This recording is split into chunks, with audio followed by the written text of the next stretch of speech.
everyone, I'm Nurul Hazrina binti Nordin from UMPSA STEM Lab, the Faculty of Electrical Electronics Engineering, University Malaysia Pahang Al Sultan Abdullah, the instructor for this course.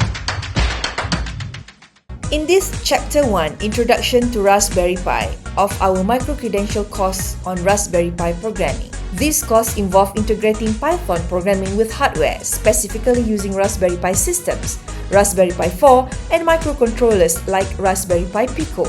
By the end of this module, students will be able to develop functional Python programs that interact with hardware for innovative solutions. The learning outcomes targeted for this chapter is as follows.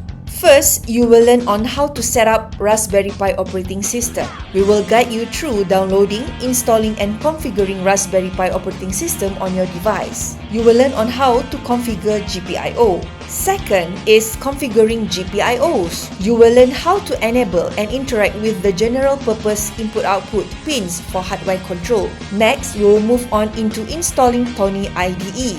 We will walk you through the installation and setup of Tony, a beginner-friendly Python IDE for Raspberry Pi. And you will write a simple Python script on an LED using Tony. So, the Raspberry Pi is a computer designed for IoT, automation, robotics, and learning. It runs on Raspberry Pi OS, a lightweight Linux-based operating system. One of its key features is GPIO, General Purpose Input-Output Pins, which allow it to interact with hardware components like LEDs, sensors, and motors. Python is the primary programming language used on Raspberry Pi, making it an excellent tool for learning programming and developing real-world applications.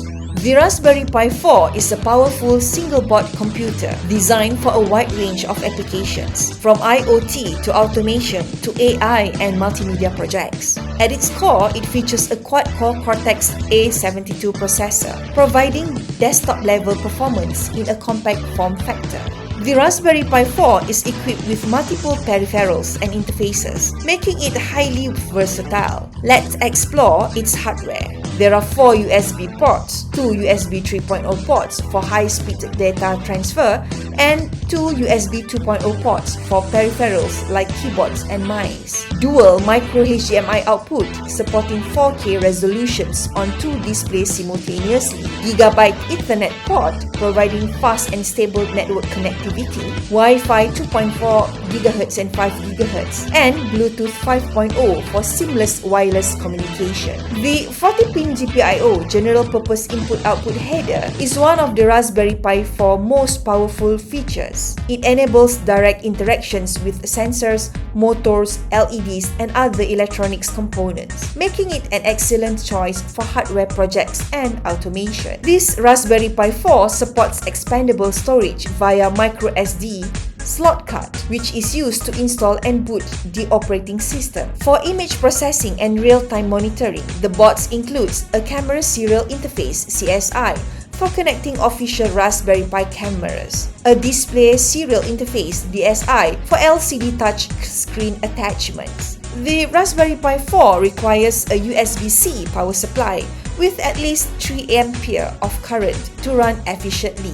Due to its enhanced processing power, it may require passive or active cooling, such as heatsink or a fan, for extended use under high workloads. Unlike the traditional microcontrollers, the Raspberry Pi 4 runs a full Linux-based operating system, enabling users to develop applications, run AI models, and even use it as a desktop replacement. With its powerful processor, rich connectivity options, and GPIO support, the Raspberry Pi 4 is an ideal platform for learning, development, and advanced computing applications. Whether you are building a home automation system, AI projects, or a robotics applications, the board provides everything you will need. Next, we will look into the Raspberry Pi Pico. So, the Raspberry Pi Pico is a compact low microcontroller board designed for embedded system, real-time applications, and low-cost project. Unlike the Raspberry Pi 4, which functions as a full-fledged computer, the Pico is optimized for hardware control and power efficiency. At its core, Raspberry Pi Pico features the RP2040 microcontroller, a dual-core ARM Cortex-M0 processor running up to 133 MHz. It is designed for precise control of electronic sensors, and it is low-latency real-time processing. It has ultra-low power consumption, which is ideal for battery-powered projects. The Raspberry Pi Pico has 40 pins, including 26 multifunctions GPIO pins, enabling direct interactions with components like LEDs and motors, temperature, motion, and light sensors, communication modules like I2C, SPI, and UART. Unlike the Raspberry Pi 4, which runs on Linux, the Raspberry Pi Pico is programmed directly via MicroPython, or C or C++, making it simpler and more efficient for embedded applications. The Raspberry Pi Pico does not have onboard storage like the Raspberry Pi 4. Instead, it features a 2 MB of flash memory for storing firmware and programs, a USB 1.1 support, allowing users to program the board by dragging and dropping files like a USB drive. This simplicity reduces power consumptions and improve executions for speed for embedded system. One of the key advantages of the Raspberry Pi Pico is its low power consumption.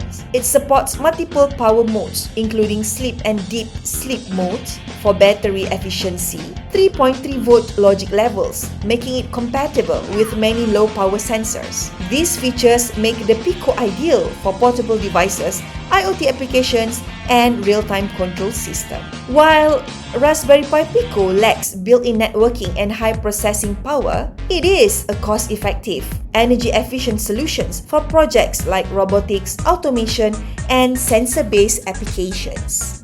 Now, choosing between a microcontroller and a microprocessor depends on your project's requirement. So, which one should you choose for your project? A microcontroller or a microprocessor? Choosing between a microcontroller and a microprocessor depends on your project's requirement. Let's have a look on their differences. A microcontroller, like the Raspberry Pi Pico, is designed to handle specific repetitive tasks with low power consumption. So, it is energy efficient, great for battery-powered applications. It can work real-time processing, whereby it can instantly respond to sensors input. No operating system is required. The firmware runs directly on the chip. However, Raspberry Pi Pico has limited processing power, so it is not suitable for complex computing, the one that involves a lot of calculations. It has no multitasking capabilities because it is designed for single-purpose applications. A microprocessor like the Raspberry Pi 4 offers high processing power, and it can run a full